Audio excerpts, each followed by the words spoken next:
दोस्तों, क्या आपको नहीं लगता कि जब लाइफ एक हार्मोनी में चलती रहती है और आपको लगता है कि सब कुछ कंट्रोल में है, तभी अचानक सब कुछ गलत होना शुरू हो जाता है। सोसाइटी को हमसे प्रॉब्लम होने लगती है, हमारी लाइफ स्टाइल, हमारी पर्सनैलिटी, हमारी सक्सेस दूसरों के लिए पेनफुल हो जाते हैं।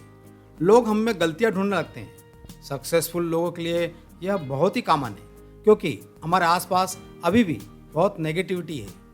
लोग हमारे एक्शन को क्रिटिसाइज करने लगते हैं, हमें जज करने लगते हैं, और हम भी बिना सोचे समझे अपने आप को उनके पर्सपेक्टिव में देखने लग जाते हैं। कभी कभी तो उनकी राय के अनुसार अपनी पर्सनैलिटी को भी बदलने लग जाते हैं।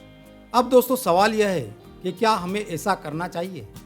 तो दोस्तों, मेरा मानना है कि जब भी आपकी लाइफ में इस तरह की सिचुएशन आए, जब लोग आपको जज करने लगते हैं, क्रिटिसाइज करने लगे, तो अपनी ईगो को साइड में रख कर सबसे पहले एनालाइज कीजिए कि क्या आप गलत तो नहीं हैं। अगर आपको लगे कि आपसे वास्तव में गलती हो रही है या आप कुछ गलत कर रहे हैं, तो एक सीधा सा शब्द सॉरी बिना किसी हेजिटेशन के बोल दीजिए। लेकिन आपका सॉरी इसलिए नहीं होना चाहिए कि आप उस मामले को निपटाना चाहते हैं, बल्कि आपका सॉरी एक बहुत पॉजिटिव अप्रोच के साथ होना चाहिए। यह इसलिए होना चाहिए क्योंकि आपको पता है कि आपने क्या गलती की है और आप उसको सुधारना चाहते हैं। इसी पॉजिटिव अप्रोच के साथ अपने थॉट प्रोसेस को भी बताइए कि क्या गलती हो रही है और कहाँ गलती हो रही है और इसे कैसे बदलना है। अपनी गलती को सुधार कर आप अपनी प्रोडक्टिविटी को बढ़ा सकेंगे। लेकिन लोगों की ओपिनियन को परखिए, क्योंकि अक्सर यह नहीं होता कि लोगों की क्रिटिसिज्म क्रिएटिविटी ही हो। लोग आपको सही या गलत इसलिए नहीं बता रहे हैं कि वह आपका भला चाहते हैं। कभी कभी यह क्रिटिसिज्म सिंपली ही डिस्टर्ब भी होते हैं। लोग यह चाहते हैं कि आप हर्ट हो, इसलिए आपको क्रिटिसाइज करते हैं। उनका मेन इंटेंशन आपको इमोशनली हर्ट करना होता है, आपके कॉन्फिडेंस लेवल को गिराना होता है। हर इंसान को अपनी ज़िंदगी में कभी न कभी इस सिचुएशन से गुजरना ही पड़ता है, जब लोग बेवजह आपके ऊपर उंगलियां उठाते हैं, आपको जज करने लगते हैं, आपको क्रिटिसाइज करते हैं। बदले में इमोशनली हर्ट होकर आप रिएक्ट करते हैं, क्योंकि आप भूल जाते हैं कि यह सारे सिर्फ शब्द हैं जिसे आप अवॉइड कर सकते हैं। अगर आप अपनी मेंटल पीस को बनाए रखना चाहते हैं, तो आपको इस सिचुएशन को अवॉइड करना ही होगा। आप पूछेंगे कि कैसे? यहाँ इस सिचुएशन में एक सॉल्यूशन हो सकता है कि आवाज़ ऊंची मत करो, उसकी जगह शांति से कहो कल बात करेंगे, और उस सिचुएशन को अवॉइड कर दो। ऐसी सिचुएशन को अवॉइड करना ही सही सॉल्यूशन है, क्योंकि इस समय आप इमोशनली हर्ट और मेंटली इरिटेट होते हैं। हम गुस्से में किसी भी सिचुएशन को हैंडल नहीं कर सकते। साथ ही हम ऐसी इंसान को कभी भी नहीं समझा सकते जो सब कुछ इंटेंशनली कर रहा हो। इसलिए वह किसी भी हालत में हार नहीं मानेगा, कुछ नहीं सुनेगा। जब सामने वाले की सही और गलत की सोच खत्म ही हो गई हो, तो सिचुएशन को अवॉइड करना ही बेस्ट सॉल्यूशन होता है।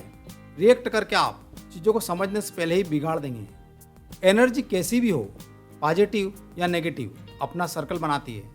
हम नेगेटिव एनर्जी को एकदम से डिस्ट्रॉय तो नहीं कर सकते हैं, लेकिन अपने बिहेवियर से इसकी इंटेंसिटी को ख़त्म जरूर कर सकते हैं। नेगेटिव एनर्जी को हैंडल करते समय अपने दिमाग में कभी भी कोई ऐसा सिग्नल नहीं दीजिए कि हम सुपीरियर हैं या रिएक्ट नहीं करना चाहते हैं। यह एक दबने की निशानी है। पीछे मैं ही क्यों जाऊं, मैं भी तो इतना ही बोल सकता हूं।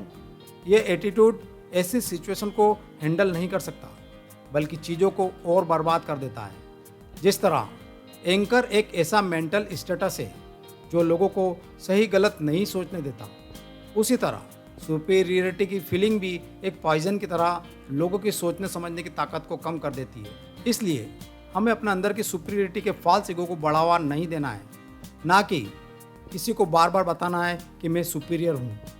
आपको तो बस अपने थॉट प्रोसेस को सुपीरियर बनाना है, अपने एक्शन में पॉजिटिविटी लाना है। फिर आपको किसी के सामने प्रूव करने की कोई ज़रूरत नहीं है कि आप सुपीरियर हैं। आपका पॉजिटिव थॉट प्रोसेस आपकी सुपीरियरिटी को प्रूव कर देगा। आपकी लाइफ में पॉजिटिव चेंजेस लाने की शुरुआत अपनी बुरी आदतों से कीजिए। ज़िंदगी को अपनी ख्वाहिशों को पूरा करने के लिए डिज़ाइन कीजिए।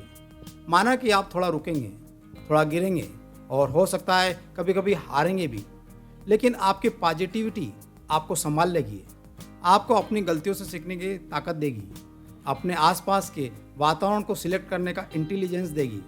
आप सही एक्शन लेकर अपनी सक्सेस स्टोरी की तरफ एक कदम बढ़ाएंगे।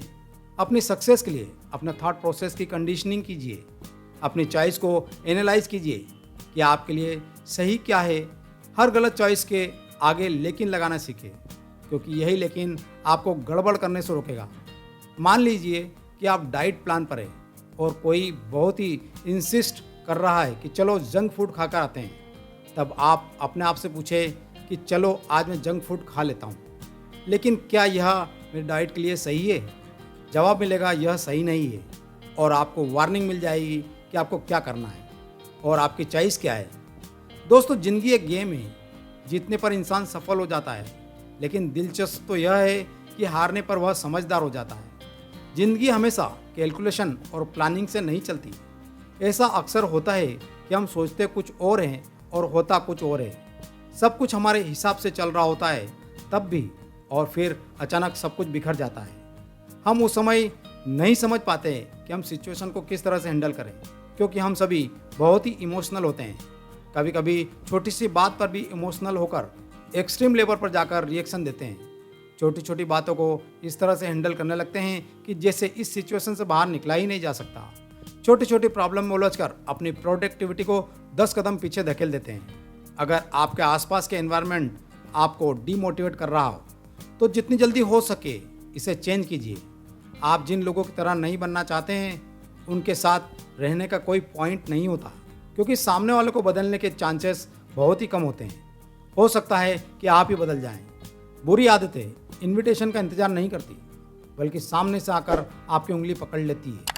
आज के लिए इतना ही। मैं मिलूंगा आपसे अगले वीडियो में। Love you all. Bye bye.